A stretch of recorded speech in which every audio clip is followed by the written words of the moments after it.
Case study: Portuguese Post Office.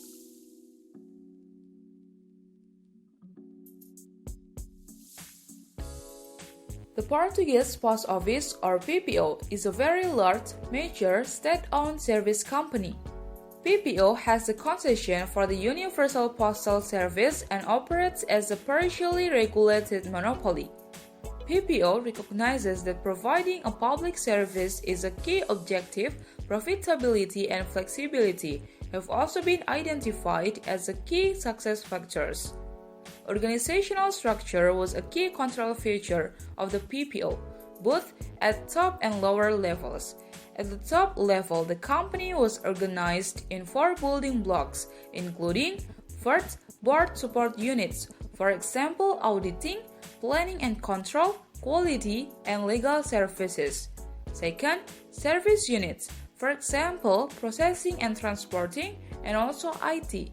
Third, business units, for example, mail service, express mail and parcel services, postal financial services, sales network, and distributions network. And last, 4 subsidiary firms. At lower levels, organization structure was very formal, with a chain of command defined in an unambiguous way. Managers' authority was clearly established and delegation of decision-taking followed through the company's hierarchical structure. As a first-line manager state, we have a military tradition. We use a lot of jargon.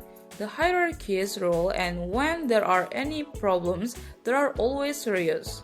For instance, a company structure in business units requires a different process of control from one organized functionally. Aspects to monitor are different, and therefore the control system used were different. Performance measurement was a key issue at PPO. There had been a failed attempt to implement a balanced scorecard in the late 1990s, and at the time the study was conducted, the company was involved in the process of developing KPIs. One interview stated, people complain at PPO of information overload, but not of performance indicators, and went on to say, people are avid on receiving their management performance measure.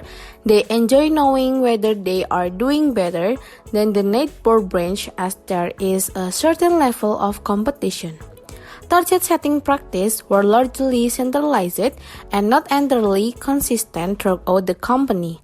For the example, first-line managers received a number of key assumptions and had to work out strategic plans, budget, and activity plans for their areas of responsibility with those assumptions.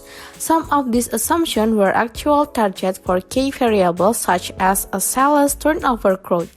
The higher level of participation of managers existed on the target setting process, the causes their superiors had constrained to work within. Therefore, managers had a rather limited influence on the process of setting performance target. There was a striking issue in the relationship between performance evaluation and financial reward. Performance evaluation was a formal and structured process that took place every year and created an adequate forum for assessing implicit and explicit expectations regarding individual performance. The relationship between the performance evaluation process and the award of incentive was rather peculiar.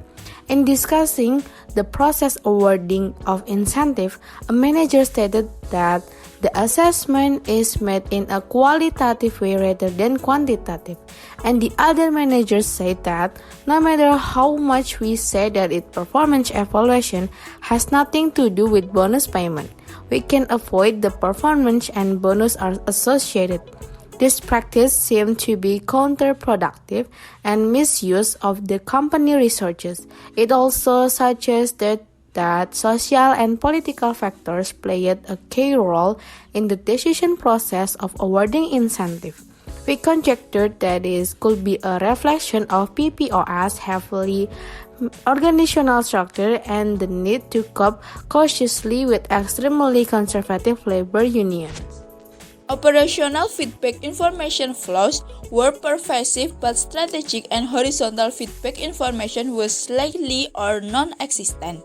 Manager maintained that there was not enough horizontal information available to him and that this was unsatisfactory in that there was a considerable degree of interdependence between his unit and both upstream and downstream units. In conclusion, although operational information was important in keeping the PPO running smoothly, the shortage of strategic information provided to managers seems to have contributed to a lack of long-term direction.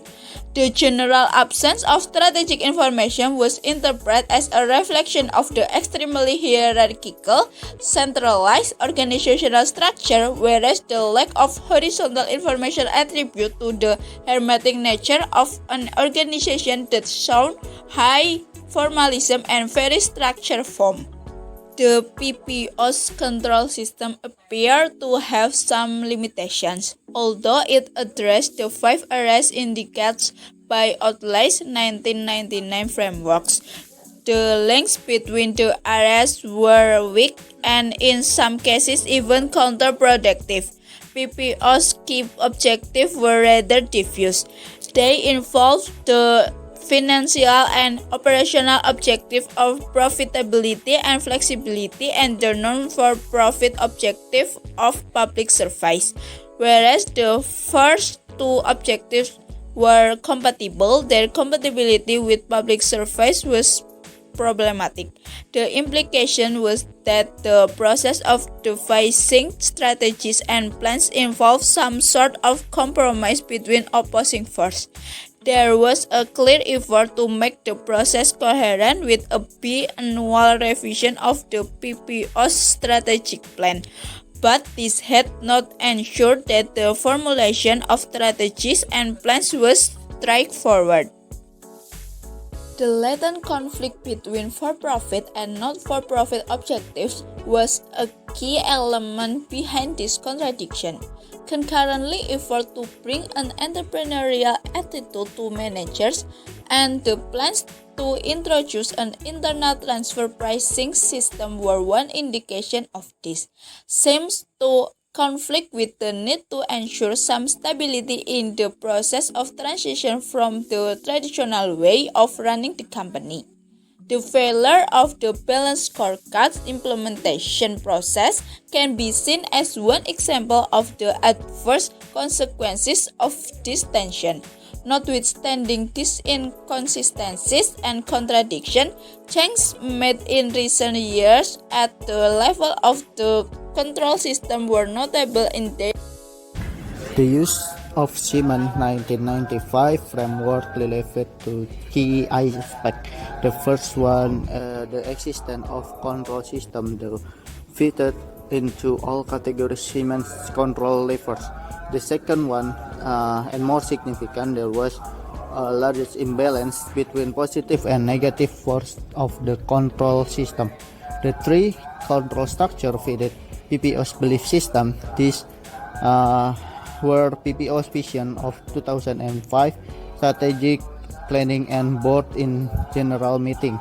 First, his vision of 2005 performed a major role in the process of actively searching new business opportunity. Instead, it is a limited horizon which may have affect part of inspiration trust.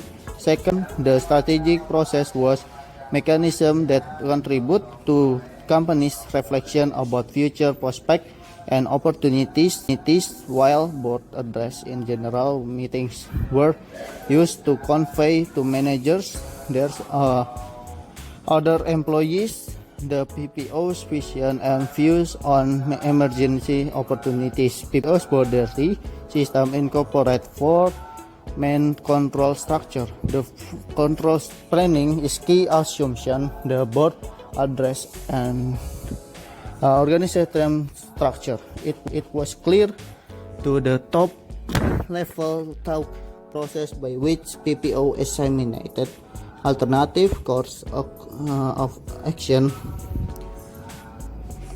consistent the domain for future action. This process were received the key assume issued which the driver from strategic choice. Border address in general meeting were used set the limit the borders within which the companies the act. The strategic plan which prepared by all subunits of PPOs was vivid exploration of the borders set by the three previous mentioned the control mechanism. Finally, PPO's organization structure played extremely important role companies bordering system. The formality and the definition of role responsibilities were no doubt a building block of PPO's bordering system. The examination of the four-level control made apparent the existence of an imbalance between the positive and negative forces of the control system. In fact, boundary system and diagnostic control system proliferated in PPO, whereas belief system and interactive control system were far less prominent. It is likely the unleashing of the creative, dynamic, inspiring, idea-generating, learning forces would contribute to a more balanced management control system. And more in terms of visioning would certainly be an important contribution in this direction. Vickers 1967 argues that negative control differ from positive control in three different ways. Firstly, they have an intermittent nature since they remain out of action until the limit is reached or breached. Secondly, when negative control are put into operation, their goal is to drive the company away from the imminent risk. Thirdly, experience cannot validate negative control in the same way it does for positive control. This is so because negative control constantly avoid the organization breaching the limit and therefore make it impossible to experience what would have happened if they had been infringed. The aforementioned imbalance between the positive and negative forces of the control system is partially driven by the nature of interactive control system. The use of additional control tools doesn't warrant greater level of interactive use of the control system. No doubt some control mechanism can favor diagnostic or interactive uses, but ultimately it is the way control tools are used as opposed to their existence that determines their diagnostic or interactive nature. Given the size of the organization, this could not be investigated further due to time limitation.